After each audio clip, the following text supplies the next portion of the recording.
Alright, hey guys, so today we're talking more about the rumors of the Ram Dakota. Over the past few years, there have been tons of rumors and information swirling about a possible return of a Dakota between 2020 and 2022. So today I kind of want to look back at the rumors that started the fire and then look at more details that have emerged over time. So you can find the video outline on screen now, where we'll look at the midsize truck segment, a timeline of the Ram Dakota rumors from 2016 to the present day, the cancellation of the project, some problems with the Dakota nameplate, and then my final thoughts as to if it would actually make sense for Ram to bring this thing back. So let's get right into it. So first, to understand bringing back the Dakota, we have to understand the midsize truck segment. Right now, Ram finds themselves with a hole in their lineup as they don't really offer a midsize work truck. All of the competitors do, with trucks like the Chevy Colorado, GMC Canyon, Ford Ranger, Nissan Frontier, Honda Ridgeline, and Toyota Tacoma.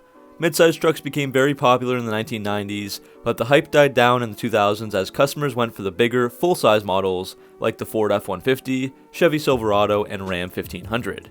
In 2015, sales for the midsize segment started to take off again, with the Toyota Tacoma leading the way in 2020, and that's where we are today. This trend is expected to continue as vehicle analysts predict that the midsize truck sales are expected to rise by 50% by 2023. Now I'll give a very brief history on the Dakota. For the full version, make sure to check out my other video in the top right corner, where I spend 23 minutes talking about this vehicle. But the Dodge Dakota had a long life, beginning with the first generation from 1987 to 1996, the second from 1997 to 2004, and the third and final from 2005 to 2011. For the last 2 years in 2010 and 2011, the Dakota had officially become part of the Ram lineup, so it became the Ram Dakota. It was finally discontinued in 2011 after 25 model years, with the last truck built on August 23rd of 2011. At the time, the CEO of Chrysler, Sergio Marchionne, said that the Dakota would probably not be replaced. So now we can move on to the timeline starting in 2016, the first we started hearing about a realistic Dakota return. FCA Jeep and Ram head Mike Manley talked about this at the time, saying, quote, "I think there's opportunity there in the US if you look at what's happened in the midsize segment here. Significant growth last year. I think that this space is big enough, certainly, to have two offerings there." End quote. Moving forward, in June of 2018, FCA included plans for a new midsize / metric ton vehicle in their 5-year future plans from 2018 to 2023. Ram spokespeople even confirmed the midsize would be coming to the United States by 2022. Of course, there was a disclaimer saying, quote, "Actual results may differ materially from those expressed in forward-looking statements," end quote. And even in the previous 5-year plan in 2014, FCA had plans which also included a new midsize Ram truck for 2016. By 2019, things were progressing along and it became pretty clear that Ram wanted to bring something back. At this time, CEO Mike Manley said, quote, "The only vehicle missing in our portfolio is midsize pickups in the US. I'm working hard with the team to try to solve that," end quote. He also said that the Ram team is, quote, "focused on solving a metric ton midsize truck solution for us because it's a big part of the portfolio and growth we want to achieve," end quote. Many people look to the Jeep Gladiator, which released in 2019, to compete with all the other midsize trucks, but Manley said that that was more of a niche market, and that was not intended to fill the hole in the portfolio, and it was on a different mission. And his points about the Gladiator seemed absolutely true, as the Gladiator started at over $35,000, while almost all of the other midsize offerings from Ford, Toyota, Nissan, and GM started for a lot less, usually below $25,000. A new Ram midsize would have given FCA a less expensive and more conventional pickup for buyers that actually need a truck, whereas the Gladiator is more of a novelty or lifestyle vehicle that appeals to people who either want a Jeep or want to go off-roading. By 2020, it seemed that the Dakota was on its way. In May of 2020, FCA filed a trademark patent for the Dakota nameplate, and of course things like that always cause a stir in the Mopar community. Rumors said that it would use the Gladiator JT platform with some aggressive Ram styling. Power plants would have been the 3.6-liter Pentastar V6 or 3-liter EcoDiesel with an 8-speed automatic and or 6-speed manual transmission. Unlike the Gladiator, which offered 4 doors and a short bed only, the Dakota was intended to offer single and quad cabs and short and long boxes. Now, as of early 2021, a report published on GM Authority claims that anonymous sources within Stellantis have confirmed that the Dakota project is being put back on the shelf, so there's no longer any need to hold your breath for a resurrected Ram Dakota. It's disappointing news, but not totally surprising. If we look at the bigger picture, there are 2 key reasons that explain why it makes sense that Stellantis is doing this. So number 1 would be a crowded lineup and price overlapping. Ram already has 2 full-size pickups, the newer 1500 alongside the 1500 Classic, both selling extremely well, as Ram sold over 620,000 vehicles in the US alone in 2020, despite the challenges of the pandemic.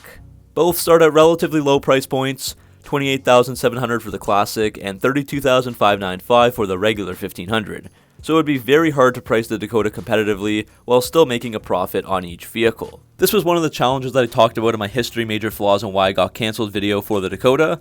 By 2011, the last year of the Dakota, the pricing started at $23,210 for a 4x2 ST extended cab with a 131.3-inch wheelbase.